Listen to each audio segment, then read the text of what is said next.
महाशिवरात्री विशेष संपूर्ण शिवलीला अमृत मराठी कथा स्वरूपामध्ये अध्याय 3.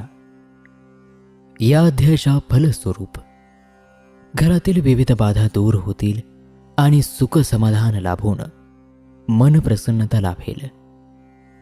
अध्यायाला सुरुवात करूयात. नैमिषारण्यात सूतजी शौनकादिक ऋषींना ही परम पावन अशी शिवकथा सांगत आहेत. सूतजी पुढे सांगू लागले. इक्ष्वाकू वंशामध्ये वेदशास्त्र संपन्न आणि सूर्याप्रमाणे तेजस्वी असा मित्रसह नावाचा राजा राज्य करत होता. एकदा तो शिकारीसाठी जंगलामध्ये गेला. अरण्यामध्ये त्याने सिंह, वाघ, मृग यासारखे अनेक प्राणी मारले. राजाने जे काही प्राणी मारले त्या प्राण्यांमध्ये योगायोगाने एक राक्षस मारला गेला. हा सर्व प्रकार त्या राक्षसाचा भाऊ दुरून पाहत होता. आपला भाऊ मारला गेला याचा त्याला खूप राग आला आणि या गोष्टीचा सूड घ्यायचा असं त्याने बेत ठरविला.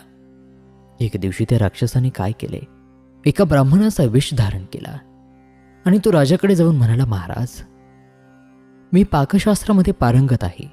विविध भाज्या, षड्रसान्न, पक्वान्न मी अतिशय रुचकर बनवतो. माझे अन्न खाणारे अगदी मिटक्या मारीत खातात. आपण कृपा करून मला आपल्या या पाकशाळेमध्ये काम करण्याची संधी द्यावी. राजाने त्याला आपल्या पाकशाळेमध्ये ठेवून घेतले. काही दिवसानंतर पितृतिथी आली. राजाने आपले कुलगुरू वशिष्ठांना भोजनासाठी आमंत्रण दिले. तेव्हा या राक्षसरूपी स्वयंपाकेने गुरु वशिष्ठांच्या स्वयंपाकामध्ये नरमांस घातले.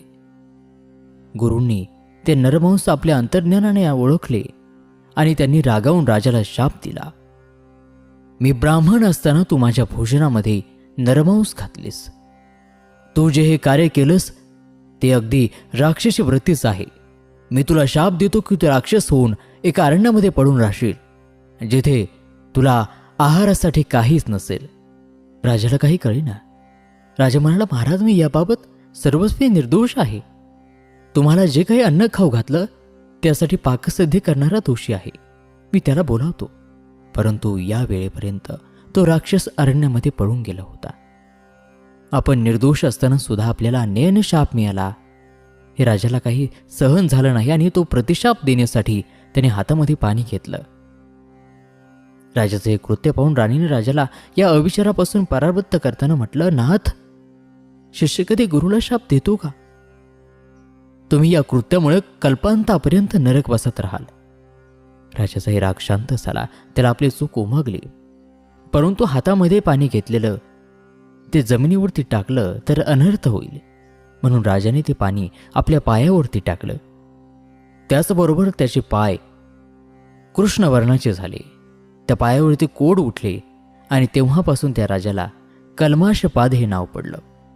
राजा निरापराधी आहे. त्याची निरापराधता गुरु वशिष्ठांच्या लक्षात आली आणि मग त्यांनी त्याला उशाप दिला की 12 वर्षांनी तू या शापातून मुक्त होशील आणि स्वस्थानी येशील. आणि ते अंतर्धान पावले. कालांतराने राजाचे रूप जाऊन राजा राक्षस झाला. अरण्यामध्ये तो रात्रंदिवस भुकेने व्याकुळ होऊन जो काही प्राणी दिसेल त्याला खाऊ लागला. त्याचे शरीर भयान अक्राळ विक्राळ दिसू लागले. एके दिवशी त्या अरण्यामधून एक सुंदर ब्राह्मण पुत्र आणि त्याची पत्नी असे 2 जण चालले होते. त्या कल्माशपाद राक्षसाने त्या ब्राह्मण पुत्राला पकडले. त्याची पत्नी काकुळतेला येऊन त्याला न खाण्याबद्दल विनंती करू लागली.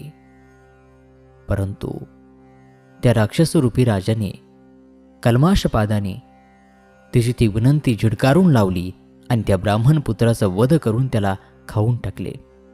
त्याची हाडे त्याच्या पत्नीच्या पुढे टाकली. दुःखाने आक्रोश करणाऱ्या त्याच्या पत्नीने कपाळ बडवीत राजाला शाप दिला.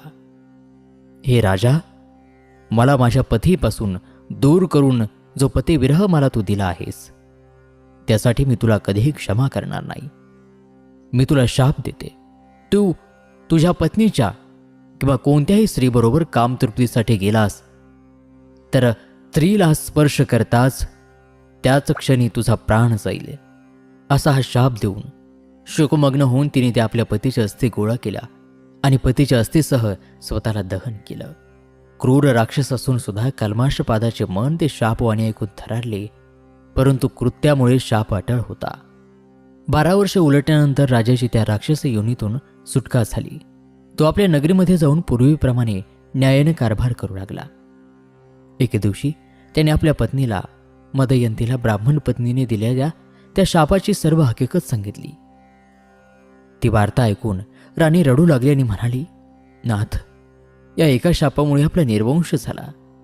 आता ब्रह्मचर्याचे पालन करून तुमचे प्राणरक्षण करा.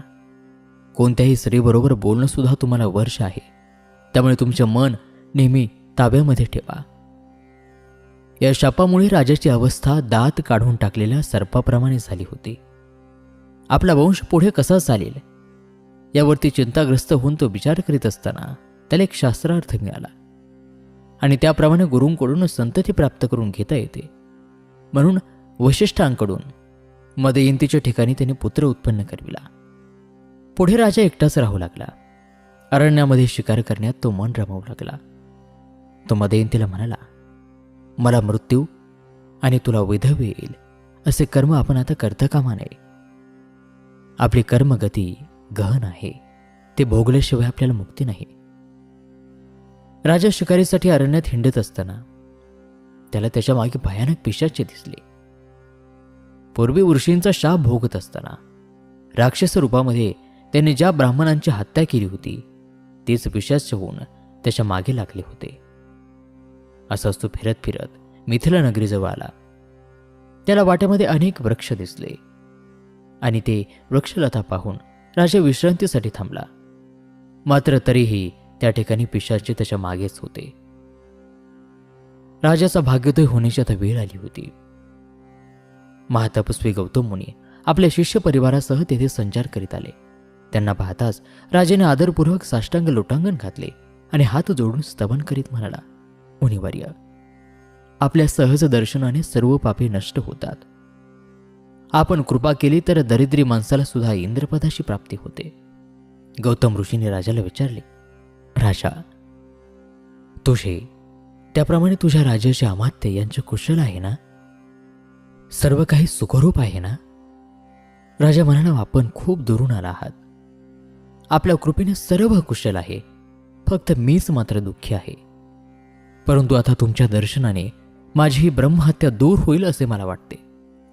त्यानंतर राजाने आपल्यासोबत घडलेल्या सर्व घटना गौतम मुनींना सांगितल्या आणि मग गौतम मुनी म्हणाले, राजन, मी भूमीवरील दुसरे कैलास अशा या गोकर्ण क्षेत्रावरून आलो आहे. या गोकर्ण क्षेत्री पृथ्वीवरील समस्त पापाचे निवारण होते. या गोकर्ण महाबळेश्वराची स्थापना कशी झाली तशी कथा मी तुला सांगतो. रावणाची माता कैकसी ही आपल्या मुलाच्या म्हणजे रावणाच्या कल्याणासाठी त्याची विजयप्राप्ती व्हावी यासाठी प्रतिदिन भगवान शिवांची प्रार्थना करीत असे. भगवान शिवाच्या शिवलिंगाची ती 5 धान्याच्या पिठापासून स्थापना करीत असे आणि शिवपूजा झाल्यानंतरच मगच अन्न सेवन करत असे. मात्र देवराज इंद्राने द्वेषबुद्धीने ते शिवलिंग समुद्रामध्ये टाकले. या सर्व प्रकारामुळे माता कैकसी नाराज झाली आणि तिने अन्नपाणी वर्ज केले.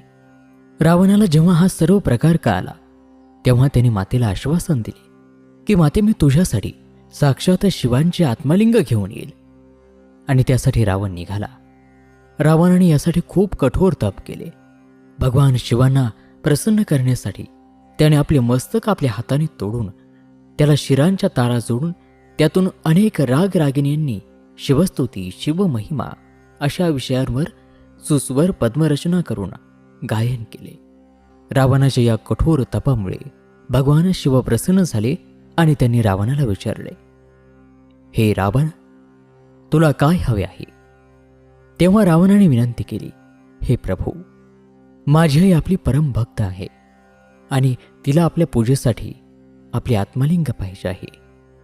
भगवान शिव त्याच क्षणी तथास्तु म्हणाले आणि त्यांनी रावणाला आपलं आत्मलिंग दिलं. परंतु त्याबरोबर काही सूचनाही दिल्या. ते म्हणाले, माझे आत्मलिंग तू थेट तुझ्या घरी घेऊन जा. वाटेमध्ये कुठेही तू याला ठेवलंस तर त्याच ठिकाणी याची स्थापना होईल. याची पवित्रता कायम सांभाळून ठेव. मग भगवान शिवानी आपल्या हृदयामधून अत्यंत तेजपुंज आणि बाल सूर्याप्रमाणे तेजस्वी असे आत्मलिंग रावणाच्या स्वाधीन केले. रावण ते आत्मलिंग घेऊन निघाला. रावणाला आत्मलिंग प्राप्त झालं. आता तो या संपूर्ण त्रिभुवनावरती राज्य करेल. तो देवतांना अधिकच त्रास देईल हे सर्व देवतांनी जाणलं आणि त्यांनी गजाननाला विनंती केली की आपण कुठल्याही परीने रावणाला हे आत्मलिंग घेऊन जाण्यापासून थांबवा. देवतांच्या विनंतीला मान देऊन गजाननांनी एका गुराख्याचे रूप घेतले. रावण मार्गाने चालत असताना त्याला लघुशंका उत्पन्न झाली. हातामध्ये तर शिवलिंग आहे. शिवलिंग घेऊन लघुशंका करणं हे सुद्धा शास्त्रसंमत नाही. काय बरं करावं. तेव्हा त्याला गुराख्याच्या रूपातील बाल गणेश दिसले. त्याने त्या गुराख्याला हाक मारली आणि थोड्या वेळासाठीही आत्मलिंग आपल्या हातामध्ये ठेवण्याची विनंती केली. गुराख्याच्या रूपातील गणेशांनी सांगितले, मी तुला 3 वेळेस हाक मारेल. या कालखंडामध्ये तू जर परत आलास तर ठीक, नाहीतर मग मी हे खाली ठेवून निघून जाईल. रावणाला वाटलं लघुशंकेसाठी किती वेळ लागेल आणि त्याने यासाठी संमती दिली आणि तो लघुशंकेसाठी निघून गेला. मात्र थोडा वेळ झाला तरी रावण परत येईना. तेव्हा गणेशांनी मग हाका मारायला सुरुवात केली. पहिली, दुसरी आणि 2 हाका मारून त्यांनी सांगितलं की माझ्या गायी आता दूर गेल्या आहेत. मला आता वेळ नाही. तुझं हे लिंग तूच घे. आणि असं म्हणून त्यांनी ते आत्मलिंग खाली ठेवलं. रावणाला फार क्रोध आला. तो त्याच अपवित्र स्थितीत उठला आणि धावत पुढे गेला. त्याच स्थितीत ते लिंग उचलू लागला, परंतु ते जागचे हालेना. पृथ्वीशी ते एकरूप झाले. रावणाने पाहिले, गुराख्यातील वेशात गणेश होते आणि गायी पृथ्वीमध्ये गुप्त होत होत्या. रावणाने त्वेषाने जाऊन त्या एका गायीचा कान पकडला. तेवढ्यात ती भूमीत गेली. मग रावणाने तेथेच लिंगपूजन केले आणि तेव्हापासून त्या स्थानाला गोकर्ण महाबळेश्वर असे नाव पडले. रावणाची माता सुद्धा तेथेच येऊन नित्य शिवपूजन करू लागली. रावण, कुंभकर्ण आणि बिभीषण सर्वांनी तेथेच शंकरांची आराधना केली. त्या तपाच्या सामर्थ्यावरच रावणाने देवांना जिंकले. मयासुराने आपली कन्या मंदोदरी आणि एक दिव्य शक्ती रावणाला दिली. अशा प्रकारे गौतम ऋषींनी कल्माशपाद राजाला गोकर्ण महाबळेश्वराचा महिमा सांगितला आणि म्हटले, राजा, मिथिलेच्या राजाने यज्ञ करायचे ठरविले आणि त्या निमित्ताने आम्ही येत होतो. तेव्हा वाटेमध्ये एक विलक्षण घटना घडली. मी ती तुला सांगतो. वाटेत एका वटवृक्षाची दाट आणि मोठी सावली बघून आम्ही विश्रांतीसाठी थांबलो. तिथे एक अतिशय अमंगळ, अंध, कुष्ठ रोगी अशी एक कुलक्षणी स्त्री, जिच्या वस्त्रामध्ये नाक, कान आणि दाट नष्ट झालेली, खूप दिवसामध्ये अन्नपाणी न मिळाल्याने धुळीत मरणासन्न अवस्थेत पडलेली दिसली. जिच्याकडे पाहताना वर आकाशात दिव्य प्रभा असलेले एक विमान दिसले. त्यात भगवान शिवांप्रमाणे तेजस्वी दिसणारे शिवदूत होते. ते शिवदूत शिवलीला गात होते. अष्टनायिका नृत्य करीत होत्या. आम्ही पुढे होऊन शिवदूतांना नमस्कार करून विचारले, आपण हे विमान कोणासाठी, कोणाच्या उद्धारासाठी आणले आहे? तेव्हा ते म्हणाले, आम्ही या चांडाला स्त्रीचा उद्धार करून तिला शिवलोकात नेण्यासाठी आलो आहोत. हिची शेवटी काय बरं पुण्याई झाली ते आम्हाला काही कळेना. आम्ही त्या शिवदूतांना याविषयी विचारलं. तेव्हा त्यांनी सांगायला सुरुवात केली. केकई नावाच्या ब्राह्मणाची पूर्वजन्मी सुमित्रा नावाची एक मुलगी होती. बालपणीच ती विधवा झाली. तारुण्याचा मद यामुळे ती स्वधर्म विसरली. कोणाचेही ऐकेना व्यभिचाराने तिला दिवस केले. लोक निंदा करू लागले. केकई ब्राह्मणांनी तिला घराबाहेर हाकलून दिले. ती दुसऱ्या देशात गेली. तेथे एका शूद्राची पत्नी बनून संसार करू लागली. तिथे तिला मुले झाली. मध्य मांस खाऊन ती तमोगुणी झाली. एकदा तो शूद्र शेतावरती गेला असताना त्या स्त्रीला मांस खाण्याची इच्छा झाली. ती गोठ्यात गेली. बकरा समजून गायीच्या वासराला मारलं. गायी हंबरू लागल्या. तिने वासराला स्वयंपाकघरात नेलं. तेव्हा तिला आपली चूक उमगली. तिच्या तोंडून शिव शिव काय हे पाप घडलं असे शब्द बाहेर पडले. तिने अर्ध मांस खाल्लं आणि अर्ध बाहेर टाकलं. वाघाने वासरू खाल्लं असा आरडाओरडा केला. पुढे काही दिवसांनी ती मृत्यू पावली. यमदूतांनी पापपुण्याच्या हिशोबासाठी चित्रगुप्तापुढे तिला उभे केले. चित्रगुप्त म्हणाला, हिने गायीचे वासरू मारले त्यावेळी चूक उमगून शिवशिवसे शब्द उच्चारले. ते ऐकून यमाने तिला चांडाळ योनीत जन्म दिला. चांडाळ योनीत ती अत्यंत कुरूप आणि अंध जन्माला आली. आई वडील लहानपणीच वारले. कोणीही खायला देत नसत. ते गावगाव भीक मागायचे. चालता चालता वाद्यांचा घोष आणि शिवनामाचा जप करीत गोकर्ण क्षेत्राला जाणाऱ्या यात्रेकरूंच्या संगती सोबतीने ती त्या दिशेने चालू लागली. गोकर्ण क्षेत्रात भद्रकाली मंदिराजवळ भीक वाढा म्हणून ते हाका मारीत असताना कोणीतरी तिला बेलाचे पान तिच्या हातावरती टाकले. तिने ते चाचपून पाहिले. खाण्याची वस्तू नाही म्हणून तिने ते बेलपान भिरकावले आणि ते नेमके भगवान शिवाच्या पिंडीवरती पडले. खायला दिले नसल्यामुळे तिला उपोषणही घडले.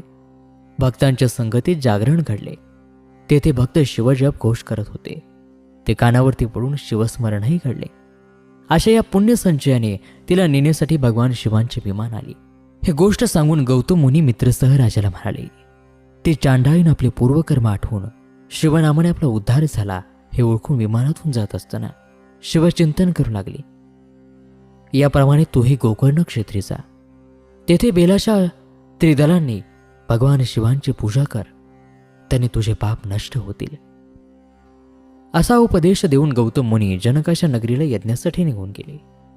मित्रसह राजाने गोकर्ण क्षेत्री जाऊन भगवान शिवांची यथासांग पूजा केली. शिवशंकर प्रसन्न झाले. ब्रह्महत्येचे पातक नष्ट होऊन राजा पापमुक्त झाला. त्याचवेळी कैलासाहून त्याला नेण्यासाठी दिव्य प्रभा असलेले एक विमान आले. त्यात शिवगण बसले होते. वाद्यांचा घोष चालला होता. शिवगणांनी राजाला आदरयुक्त विमानामध्ये बसवले. देवांनी पुष्पवृष्टी केली. राजाचे स्वरूप पालटले. 5 मस्तके 10 भुजांनी तो शिवस्वरूप दिसू लागला. त्याला स्वरूपता मिळाली. धन्य ते गौतम ऋषी आणि धन्य ते गोकर्ण महाबळेश्वर. श्रोते हो, या दिव्य कथेबरोबरच शिवलीला अमृतातील हा 3रा अध्याय या ठिकाणी समाप्त होत आहे.